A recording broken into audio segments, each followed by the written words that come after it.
Shalom Bapak Ibu. Selamat hari Minggu, selamat pagi semuanya. Kita tetap bersuka cita di dalam Tuhan. Kita masih pada suasana minggu pencurahan Roh Kudus. Dan pagi ini saya mengajak kita untuk membaca Kisah Para Rasul pasal yang kedua. Kisah Rasul pasal yang kedua, ayat 1 sampai dengan ayat yang ke-13. Untuk memahami bagaimana karya Roh Kudus di dalam kehidupan kita. Kisah Para Rasul pasal 2 kita perhatikan Bapak Ibu. Saya baca ayat 1, di ayat kedua bersama-sama. Dan bersatu demikian. Ketika hari Pentakosta tiba, mereka semua sama-sama berada di tempat yang sama. Sama 2, 3. Bunyi seperti tiupan angin kencang dan bunyi itu tempat. Dan tampak kepada mereka lidah-lidah seperti nyala api yang bertebaran dan hinggap di atas mereka masing-masing. Mereka semua dipenuhi dengan Roh Kudus dan mulai mereka berbicara dalam bahasa-bahasa seperti yang diberikan Roh Kudus untuk mencakup. Pada waktu itu ada orang-orang Yahudi yang tinggal di Yerusalem, orang-orang saleh dari tiap-tiap bangsa di bawah langit. Dan ketika mereka banyak datang bersama-sama.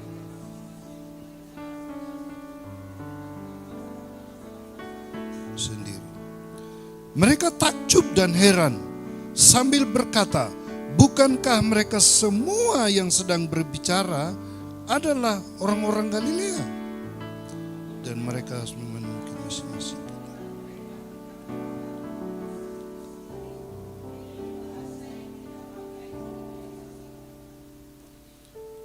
Orang-orang Pertia dan orang-orang Media dan Elam dan penduduk Mesopotamia, Yudea dan Kapadokia, Pontus dan Asia.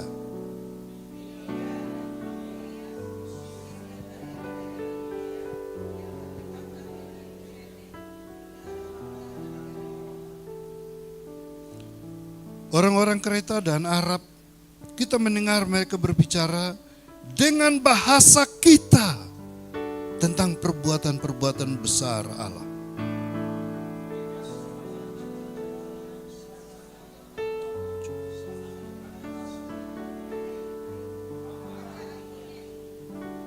Akan tetapi orang lain menertawakan dan berkata, mereka dimabukkan oleh anggur baru. Nah, saudara-saudara yang terkasih di dalam Tuhan Yesus Kristus, ini satu peristiwa yang menarik ya.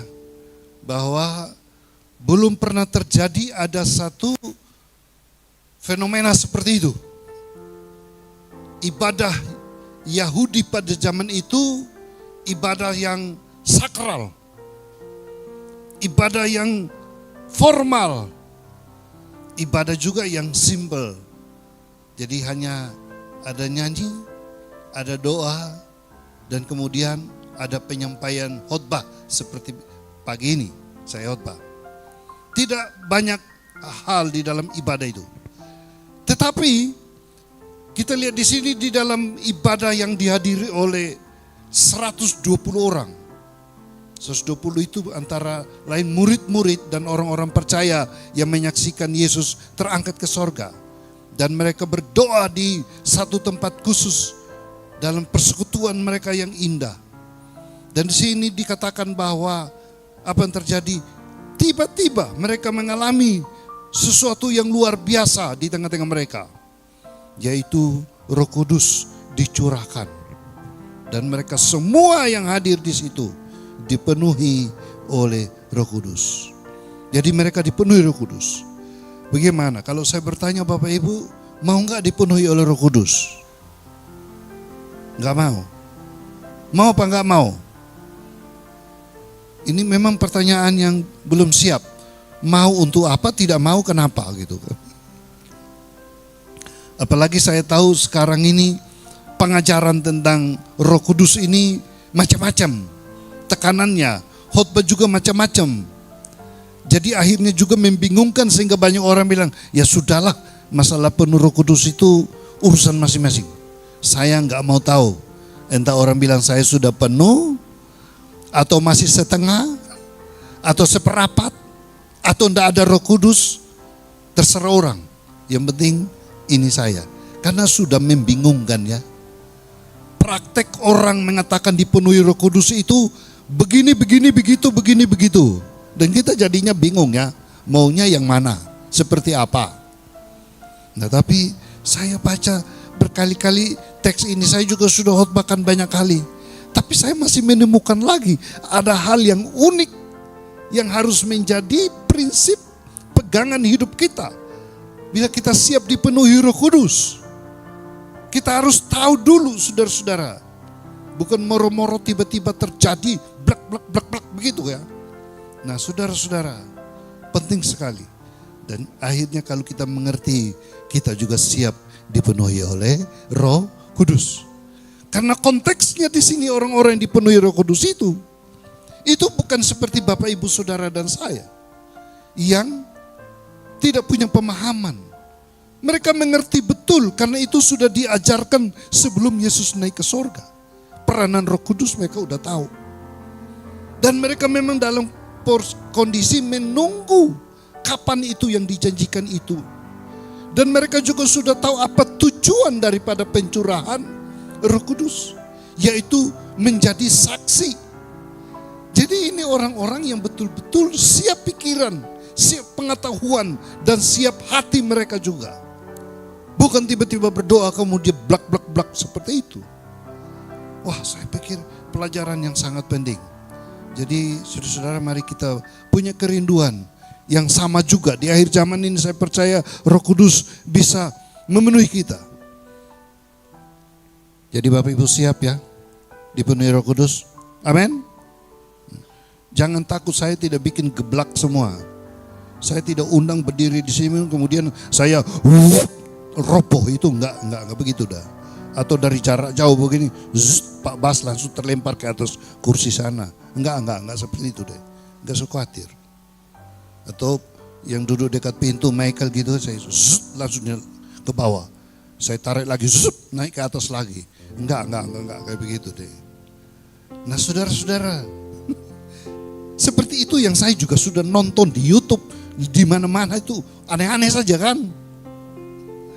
Mari kita mau belajar firman Tuhan supaya jelas bagi kita ini saudara-saudara. Ya, jadi buah-buah Roh Kudus itu ada. Kalau Roh Kudus ada di dalam diri kita, maka akan menghasilkan banyak buah. Kita sudah belajar. Oke, slide sebelumnya. Buah Roh Kudus tampil dalam hidup kita. Ada apa? Saudara sudah hafal dalam Galatia pasal 5 ya? Hadinya Roh Kudus itu menghasilkan apa dalam diri kita? Ada kasih, sukacita, damai sejahtera, apa lagi? Semua penguasaan diri ada di sana, kelemah lembutan, kebaikan. Nah itu berarti kita melihat orang yang dipenuhi Roh Kudus itu memiliki pembaharuan kehidupannya, sifat-sifat hidup yang baik. Bukan setelah penuh Roh Kudus marah-marah gitu kan. Di gereja dipenuhi Roh Kudus, sampai di rumah belum makan ini tukaran saudara-saudara. Wah ini patut dipertanyakan ini kan. Roh Kudusnya tertinggal di gereja berarti kan. Di rumah sudah lain lagi. Ini repot saudara-saudara konsep kita ini. Nah itu faktanya. Kemudian kalau Roh Kudus dalam diri kita, apa yang terjadi saudara-saudara? Slide berikut. Itu ada karunia-karunia. Dan di Alkitab itu saya catat ada kurang lebih 20 karunia. Oh banyak itu karunianya. Di Korintus, di Roma, di Efesus ada banyak karunia di sana. Karunia berkata-kata dengan hikmat. Yang bicara ini hikmat saudara-saudara ya. Banyak karunia pengetahuan. Itu juga karunia iman. Nah, ada juga karunia penyembuhan. Nah, karunia mengadakan mujizat macam-macam. Bahasa roh salah satu saja sih. Karunia menafsirkan juga. Karunia memimpin. Nah, ini memimpin. Saya akui bahwa saya punya karunia memimpin. Nah, ini bulan Juni sudah selesai masa kepemimpinan saya di Malang. Jadi sudahlah, kita pimpin di sini aja. Sudah, saya mau tinggalkan semua di sana. Sudah selesai 8 tahun memimpin. Nah, ada karunia macam-macam, pengajar, guru Injil. Saya juga karunia mengajar. Itu karunia juga. Karunia menolong, karunia pelayanan, karunia menasihati, karunia memberi atau berbagi-bagi. Nah, karunia menunjukkan kemurahan, karunia gembala, karunia meninjil. Jadi namanya Roh Kudus hadir itu, tadi kita lihat bahwa menghasilkan sifat-sifat kehidupan kita yang baik, kita diperbaharui oleh Tuhan, betul? Karakter kita. Kemudian juga menghasilkan karunia-karunia yang macam-macam. Bukan hanya bahasa roh loh ya. Jadi kalau orang yang mengajarkan bahwa bukti orang dipenuhi Roh Kudus itu hanya bahasa roh. Nah, ini sudah repot. Itu pengetahuannya sudah kurang itu. Dari 20 kok hanya munculkan 1, gimana sih? Nah, lihatlah ini yang terjadi. Kalau Roh Kudus memenuhi kita, menghasilkan sifat-sifat yang bagus, ya, karakter yang bagus, menghasilkan karunia-karunia yang begitu banyak, gitu kan? Itu orang yang dipenuhi oleh Roh Kudus. Begitu. Nah, ditulis di sini kalau dipenuhi Roh Kudus Anda geblek, nggak ada kan? Terpelanting, ada nggak? Nggak ada terpelanting itu. Anda jatuh, nggak ditulis jatuh, itu nggak ada. Saudara panggil pengkhotbah datang, tumpang tangan sama saya nggak akan jatuh. Karena saya sudah pakai teori berdiri. Kalau berdiri lurus begini, ini sentuh gini, pasti jatuh. Ayo, siapa mau jatuh? Coba berdiri sini. Jatuh. Apalagi berdirinya penuh masalah. Ya kan? Otaknya udah penuh masalah kan? Nggak konsentrasi. Itu mudah jatuh. Satu jatuh, kena satu, bisa jatuh semua, saudara. Nggak ada di situ dikatakan karunia jatuh itu. Nah, ini penafsiran juga. Saya khotbah begini saya akan lempar di YouTube. Terserah siapa mau protes, mari kita berdiskusi. Karena ini di Alkitab tidak ada, jangan diada-adakan. Jangan dikarang-karang kan. Kalau udah ditulis di Alkitab bahwa orang dipenuhi Roh Kudus itu harus rebah semua. Ya udah, kita rebah semua kan. Tidur sekalian. Saudara-saudara, mari belajar firman Tuhan dengan benar. Nah, jadi ada perubahan hidup itu bagus sekali. Dan ada kemampuan-kemampuan untuk banyak hal. 20.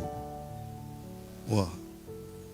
Nah, kalau begitu pertanyaan sekarang, bagaimana supaya kita ini dipenuhi? Ya. Nah, melalui pembacaan ini saja kita coba selidiki Kisah 2 ayat 1 sampai 13 itu, kita memahami ada 3 cara karya Roh Kudus. Yang pertama, saudara. Yang pertama. Roh Kudus itu selalu memakai orang yang hidupnya layak di hadapan Tuhan. Sekali lagi ya, Roh Kudus memenuhi orang yang hidupnya sudah layak. Coba semua bicara sama saya, 1, 2, 3. Roh Kudus memenuhi orang yang hidupnya sudah layak di hadapan Tuhan. Itu perlu prinsipnya.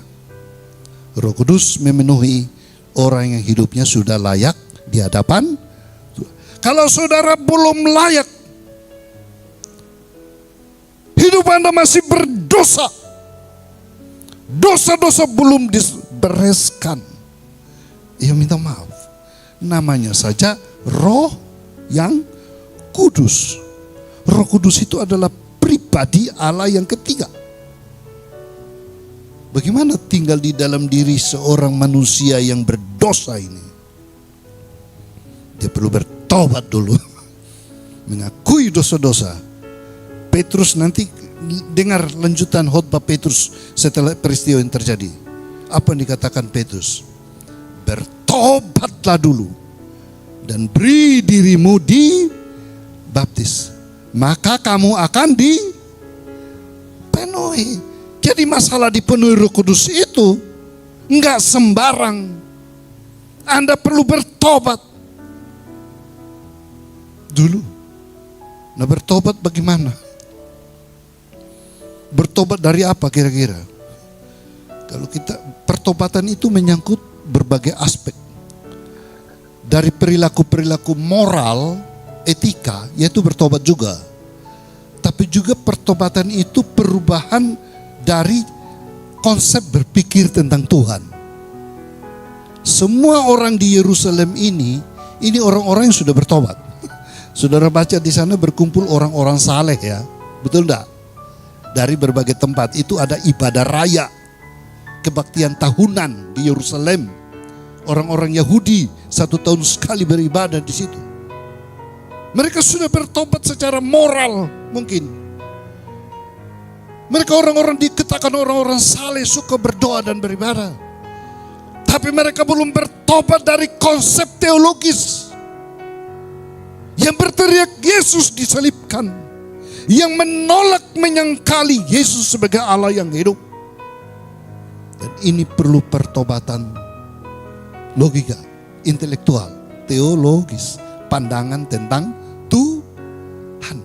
Bertobat dari keyakinan, iman bukan kepada Yesus. Sekarang percaya Yesus adalah Tuhan dan Juru Selamat. Terima dia dalam hidupmu. Itu namanya bertobat. Saudara lihat ada seorang yang tadinya namanya Nikodemus. Dia seorang teolog. Dia seorang pengajar Yahudi. Dia seorang yang pintar. Moral dia baik, etika dia baik. Tapi dia belum percaya Yesus. Pada waktu Tuhan Yesus berjumpa dengan dia, ada diskusi. Tuhan Yesus bilang apa? Barang siapa tidak dilahirkan kembali, lahir, maka dia tidak mungkin masuk dalam kerajaan sorga. Berarti perlu pertobatan kelahiran kembali, itu pertobatan teologis. Berubah dalam pemahaman konsep iman. Itu pertobatan. Nah, ini dalam sekali saudara-saudara. Jadi orang-orang yang dipenuhi secara dengan Roh Kudus adalah orang-orang yang punya keyakinan yang pasti bahwa Yesus itu bukan hanya manusia yang lahir dari Yusuf dan Maria. Bukan Yesus sekedar pembuat mujizat-mujizat, tapi berkeyakinan Yesus yang telah mati di kayu salib untuk menanggung dosa-dosa kita, yang menyelamatkan kita dari hukuman dosa maut, kebinasaan kekal. Dan dia hidup karena dia adalah Allah. Dia naik ke sorga dan dia akan datang kembali. Iman seperti itulah, itu iman benar yang sudah bertobat. Saudara cari orang baik, banyak dermawan. Banyak orang lebih baik beretika. Enggak membunuh.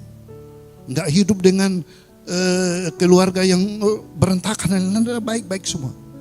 Tetapi orang yang percaya Yesus sebagai Tuhan dan mengizinkan hidup dan berdaulat dalam hidup dan percaya Yesus itu hidup, itu yang namanya pertobatan.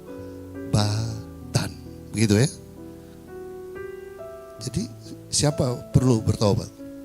Orang pintar, orang-orang pintar-pintar perlu bertobat. Orang-orang kaya perlu bertobat. Orang miskin pun perlu bertobat. Semua orang perlu bertobat supaya semua lutut boleh bertelut, semua lidah mengaku siapa? Yesus adalah Tuhan. Itu namanya bertobat. Tapi kalau hanya sekedar agamawi yang etika moral baik tapi tidak percaya Yesus, tidak dipenuhi oleh Roh Kudus, perlu berterima Yesus sebagai Tuhan dan Juru Selamat pribadi. Itulah orang-orang yang dipenuhi oleh Roh Kudus. Jadi saudara-saudara, ini baik sekali. Roh Kudus itu selalu memakai orang yang hidupnya layak di hadapan Tuhan. Dan 120 orang ini dijamin orang-orang yang sudah bertobat. Amin. Murid-murid dan orang-orang yang 120 orang selama 10 hari ya, Yesus naik ke sorga dan kemudian curah Roh Kudus itu. Mereka sudah bertobat. Mereka sudah percaya Yesus. Dan mereka punya semangat untuk menceritakan Yesus itu sebagai Tuhan dan Allah yang hidup. Dia disalibkan menanggung dosa. Dia mati tapi tidak mati. Dia bangkit dan dia hidup. Dan dia akan datang kembali. Itu keyakinan, seperti itulah orang-orang yang dipenuhi oleh Roh Kudus. Nah, mari saudara-saudara, kita perlu juga, saudara dan saya yang sudah sungguh-sungguh percaya Yesus, maka terimalah Roh Kudus. Dan bukti penerima kita terima Roh Kudus, buah-buahnya ada dalam diri kita itu. Kasih, sukacita, panjang sabar, kelemah lembutan, damai dan lain-lain. Itu Roh Kudus. Karunia-karunia kita gunakan untuk melayani dan lain-lain. Itu namanya orang yang dipenuhi oleh Roh Kudus. Bukan bla bla bla bla bla bla dan blak itu. Nah ini sudah salah pengajaran dan salah praktek, saudara-saudara. Dan menyesatkan itu. Itu sungguh menyesatkan. Salah tafsir lagi. Saya ini sudah banyak pengalaman soalnya. Ikutin banyak persekutuan. Lagi tengah doa katanya terima. Saya enggak terima-terima, saya duduk diam aja. Saya bilang orang-orang ini ngapain ini. Kemudian pemimpinnya datang kepada saya. Ayo penuh Roh Kudus. Dia paksa saya ngomong, saudara-saudara. Saya bilang saya mau ngomong apa? Tiba-tiba saya ngomong bahasa rote, saudara-saudara. Lalu dia bilang apa? Terus. Nah dalam hati saya, yang ini orang ini gak punya Roh Kudus ini. Masa dia gak tahu kalau saya ngomong dalam bahasa rote. Saya sengaja ngomong bahasa rote pun dibilang terus. Kan repot itu. Coba aja saudara ngomong.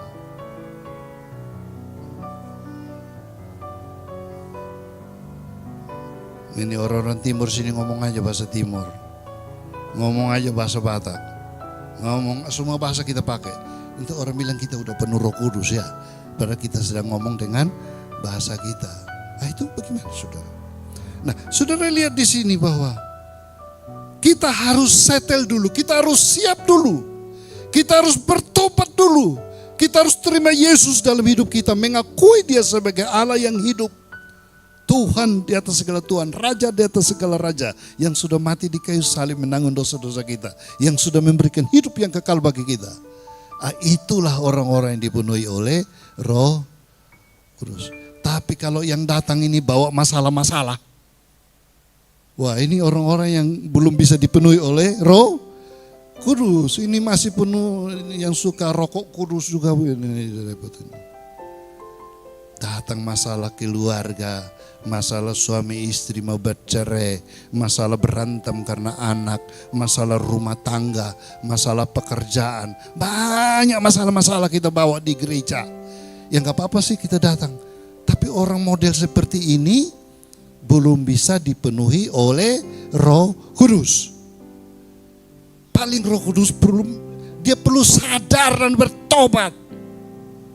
Maka Roh Kudus akan menyadarkan orang akan dosanya. Memberi kesadaran. Itu perlu disadarkan itu. Dia orang berdosa yang perlu bertobat. Belum bisa menerima kepenuhan Roh Kudus. Nah, saudara bisa buktikan aja. Orang-orang yang jatuh-jatuh itu.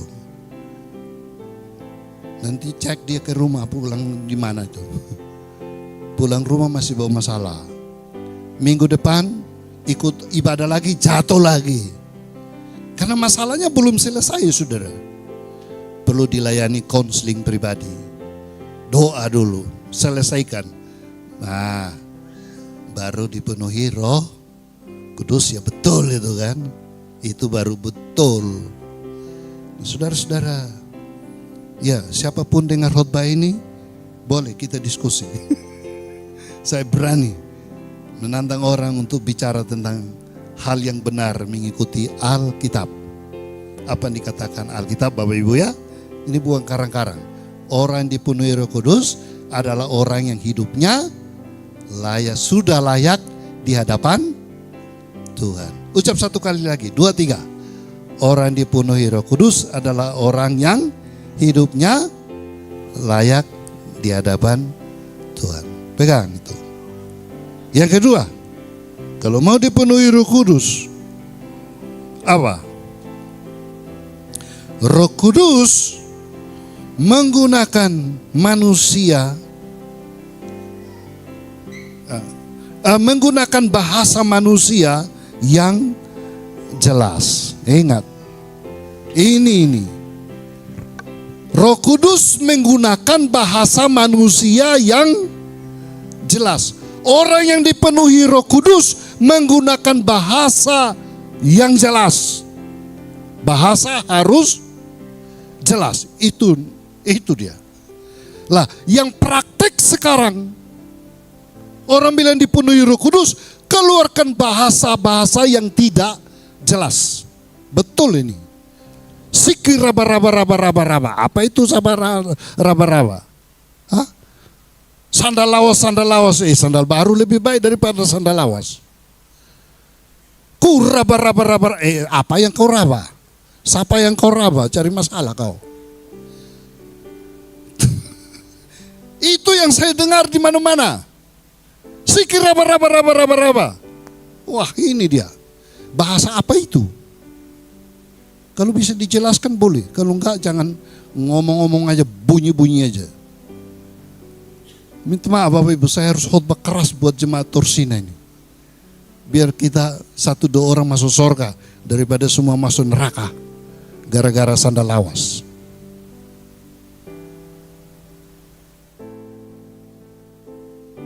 Jadi mari periksa ini konteks baik-baik pencurahan Roh Kudus. Orang-orang ini bicaranya jelas apa tidak? Jelas.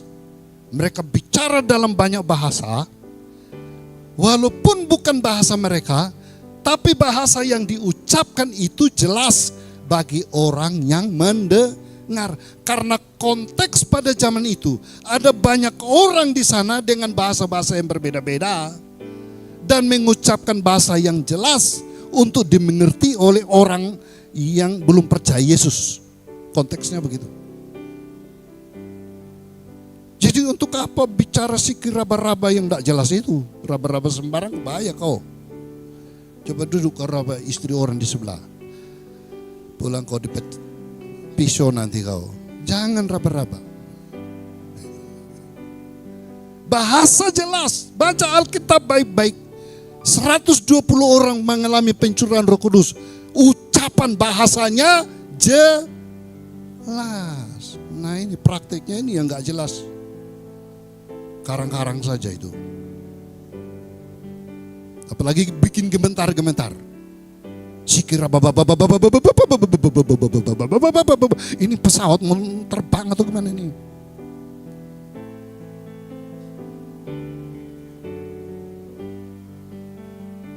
Ya, ini saya khotbah betul-betul hari ini menantang siapa aja mau diskusi teologis dengan saya, silakan. Jangan mempraktekkan hal-hal yang menyesatkan, apalagi jemaat disesatkan semuanya dengan sikir raba-raba, sandal lawas segala macam itu. Pilih sandal baru, sandal lawas terus. Bahasa yang orang yang dipenuhi Roh Kudus mengucapkan bahasa yang jelas. Memang di situ orang yang mengucapkan itu dia tidak tahu. Tapi orang yang mendengar itu tahu bahasanya. Kan jelas kan? Bukan bahasa yang tidak jelas. Aneh kan? Saudara-saudara, bertobatlah mulai hari ini. Yang dengar YouTube saya ya. Karena firman Tuhan mengajar bagi kita pencurahan Roh Kudus itu. Roh Kudus memakai bahasa yang jelas untuk orang yang mendengar jelas supaya dia bertobat menerima Tuhan Yesus. Nah, kalau kita ke gereja dengar si kira berapa mau bertobat bagaimana? Repot kita kan?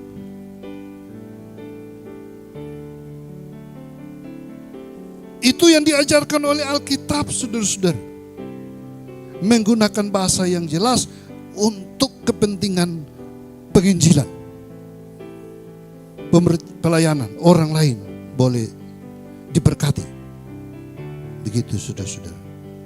Nah, maka di dalam Korintus Paulus juga mengajarkan, kalau bahasanya nggak jelas dalam ibadah, perlu ada penterjemahannya supaya jelas. Kalau nggak jelas, yang nggak jelas bagi yang lain bilang kamu orang orgil. Nah, ya dalam kitab. Masa kita bikin gereja jadi orgil semua? Dan akhirnya banyak yang pulang tambah apa itu? Tambah tidak jelas semua. Saudara-saudara, apa yang terjadi? Jangan salah tafsir, jangan salah praktek. Tambah berdosa kita akhirnya. Itu yang saya lihat dalam Alkitab ini, saudara-saudara.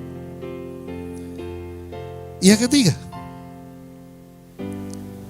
orang dipenuhi Roh Kudus itu, Roh Kudus menyatakan berita tentang perbuatan Allah yang besar. Oh. Orang-orang itu membunyikan bahasa yang jelas, bahasa apa? Bukan sembarang kata-kata juga. Tapi memuliakan Allah. Kalau kita baca di teks-teks itu, saudara-saudara. Coba baca ayat yang ke-11. Ayat 11 untuk mengingatkan kita di sana. Ayat yang ke-11. 2-3. Baik orang Yahudi maupun penganut agama Yahudi, orang Kreta, orang Arab, kita mendengar mereka berkata-kata dalam bahasa kita sendiri tentang perbuatan-perbuatan besar yang dilakukan Allah. Ayo, mereka ngomong dalam bahasa yang jelas, dalam bahasa kita bicara isi beritanya adalah perbuatan-perbuatan besar dari Allah. Kan tadi Mazmur berapa ya yang mengatakan kita harus menceritakan perbuatan besar Allah setiap hari kan? Jadi apa mereka bicarakan? Mereka bicara tentang rencana penyelamatan Allah. Allah yang mengasihi dunia ini. Allah yang datang memberkati kita. Janji-janji melalui Abraham supaya seluruh umat diberkati. Nah inilah saatnya kita diberkati. Banyak hal yang mereka ceritakan tentang perbuatan besar Allah. Menyelamatkan bangsa Israel keluar. Kemudian masuk ke Kanaan. Dan Yesus yang dijanjikan. Ini mereka bicara hal-hal semacam itu. Perbuatan besar Allah lakukan. Yesus yang datang sebagai manusia, tapi dia adalah Allah. Itu yang mereka sampaikan. Untuk menyelamatkan kita dari dosa. Untuk menyelamatkan kita dari hukuman maut. Untuk membuat kita layak masuk surga. Itu yang diselamatkan, yang diucapkan saudara-saudara. Perbuatan besar Allah. Jadi bukan sembarang ngoceh yang tadi itu. Si wala-wala lah bunyi apa itu orang gak bertobat itu saudara-saudara. Tidak, konteksnya gak begitu. Maka sekarang salah tafsir, salah praktek. Menyesatkan lebih banyak orang lagi. Senang dengan begitu. Tiap ibadah begitu. Tambah sesat itu. Perlu undang saya, kita perlu belajar. Firman Tuhan yang jelas. Amin saudara-saudara. Amin. Belajar firman Tuhan. Karena itu gereja masa kini jangan sampai gereja yang tidak menjadi berkat, gereja yang menyesatkan banyak orang. Karena itu Bapak Ibu juga perlu pilih gereja yang mana yang bisa kita bertumbuh dalam pengetahuan yang benar, dalam iman yang benar. Nah, kalau Harold ini selalu mengajarkan saya ada 2 iman macamnya. Iman besar, iman benar dan iman besar gitu kan. Iman benar yaitu percaya Tuhan sebagai juru selamat Yesus Kristus, itu imannya benar. Kaya miskin pun tetap percaya Tuhan Yesus. Susah sengsara pun tetap percaya Tuhan Yesus. Sakit sampai mau mati dan mati juga Yesus. Nah, itu iman yang benar. Ya, datang gereja enggak makan tidak makan pun tetap melayani Tuhan. Itu iman yang benar gitu. Setia kepada Tuhan itu iman benar itu. Dalam penderitaan tetap percaya, itu iman yang benar. Tapi iman yang besar diajarkan Tuhan Yesus juga. Kalau engkau punya iman seperti biji sesawi, katakan kepada gunung itu pindah, maka dia pindah. Nah, inilah masalah yang kedua. Kita sudah punya iman benar kepada Tuhan Yesus. Iman benar, tapi iman besar juga perlu. Karena dalam hidup ini banyak gunung. Ya udah? Gunung-gunung persoalan banyak. Betul enggak? Dan itulah perlu iman besar juga. Iman untuk punya uang, iman untuk diberkati, iman untuk punya rumah, iman untuk punya istri. Ini belum punya istri kan? Perlu iman itu. Ya. Jadi perlu iman. Mendidik anak, membesarkan anak, itu bangun rumah tangga, itu perlu iman semua kan?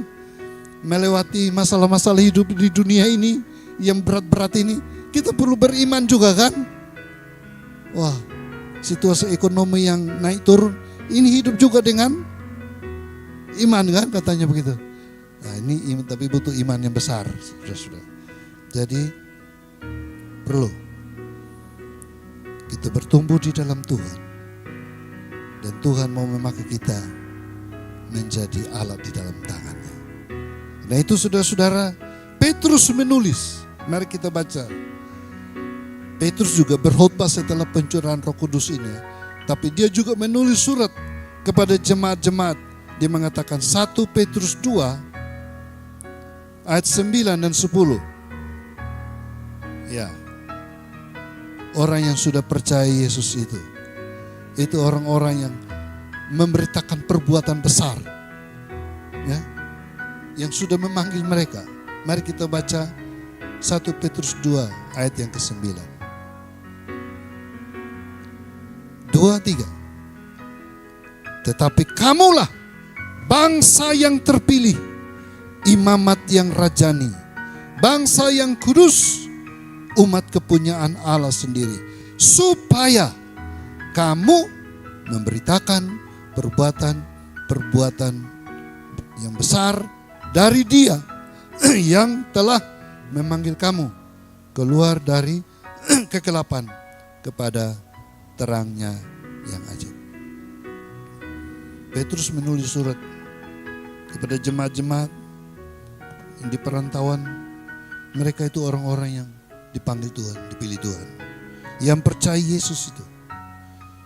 Ya, mereka dipanggil keluar dari kegelapan untuk memberitakan perbuatan-perbuatan besar Allah yang telah memanggil mereka. Kita semua yang percaya Yesus, ceritakan Yesus yang ajaib itu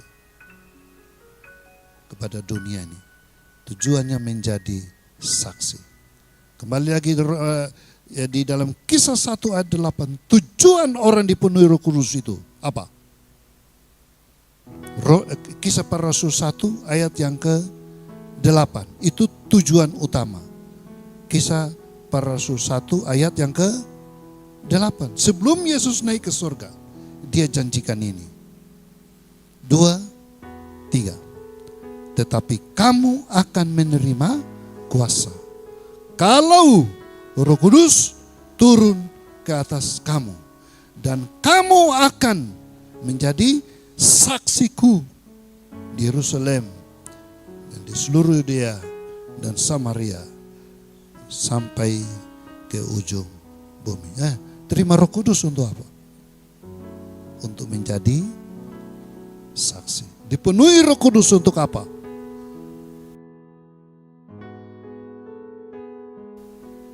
Dan dilengkapi untuk melayani Tuhan. Jelas Bapak Ibu? Pertanyaan saya, mau gak Bapak Ibu dipenuhi Roh Kudus? Mau? Mau gak dipenuhi Roh Kudus? Tapi jangan si wala-wala ya. Jangan kuraba-raba ya. Saudara bisa berdoa di rumah dipenuhi Roh Kudus. Hidup Anda sudah layak di hadapan Tuhan, sudah bertobat. Percaya Roh Kudus akan memenuhi saudara. Akan memberikan karunia juga kepada saudara untuk melayani. Dan hidup semakin Roh Kudus memperindah kita. Ada kasih, kesabaran, sukacita, kekuatan. Hadapi hidup ini saudara-saudara. Jadilah saksi bagi Tuhan. Saya berdoa supaya saudara mengetahui kebenaran firman ini. Tetapi juga mengalami sesuai dengan apa yang dijanjikan Tuhan. Jadilah saksi bagi Tuhan. Mari kita naikkan nyanyian ini sebagai doa kita. Tuhan, ini aku. Jadikanlah ku saksi, ku alatmu untuk memberitakan Injilmu. Semua harus jelas hidup kita. Untuk apa Roh Kudus memenuhi hidup ini? Kita tahu hidup ini hanya karena anugerah Tuhan. Tuhan begitu mengasihi kita. Dia ingin memberkati kehidupan kita. Dia ingin saudara dipakai Tuhan untuk menjadi berkat buat orang lain ya. Itulah karunia Roh Kudus. Saudara dipakai Tuhan punya hati yang mengasihi, dengan Roh Kudus menolong kita untuk hasilkan buah-buah kasih. Kasihi sesamamu, jiwa-jiwa yang terhilang. Itulah Roh Kudus berkarya dalam hidup kita. Karunia berbagi, membagi, memberkati, memberi. Roh Kudus menggerakkan hati kita untuk memberi buat Tuhan. Berkorban buat Tuhan dan melayani orang lain. Katakan, Tuhan ini aku.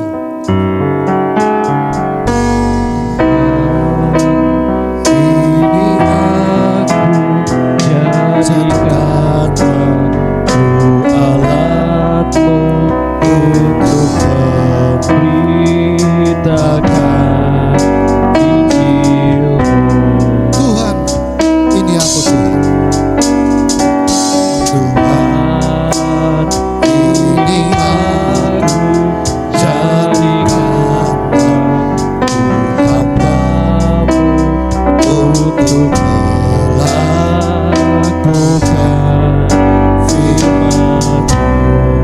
Melakukan firman dengan benar. Hidupku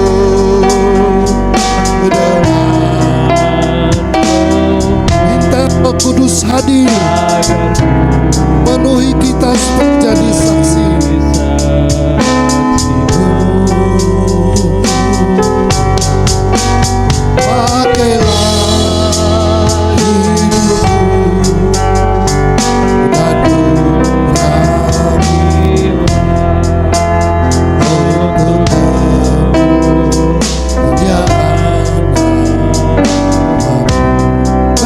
Sekali lagi katakan, Tuhan ini aku. Sebagai doa kita rindu dipenuhi oleh Roh Kudus, supaya kita punya kasih, kita punya hati, dilengkapi dengan karunia-karunia untuk melayani orang lain, layani keluarga kita, layani saudara kita. Tuhan mau pakai kita. Ini aku, jadikanlah ku alatmu untuk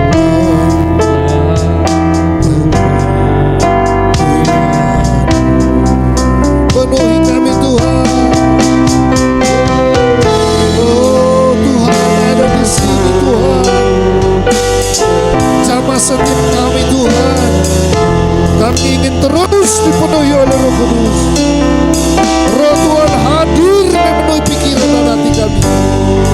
Tuhan pakai kami semua Tuhan. Pakai kami menjadi alat-alat-Mu Tuhan di zaman ini. Yesus, penuhi kami Tuhan. Ubah hidup kami. Kami ingin layak dipakai Tuhan. Penuhi kami Tuhan, penuhi.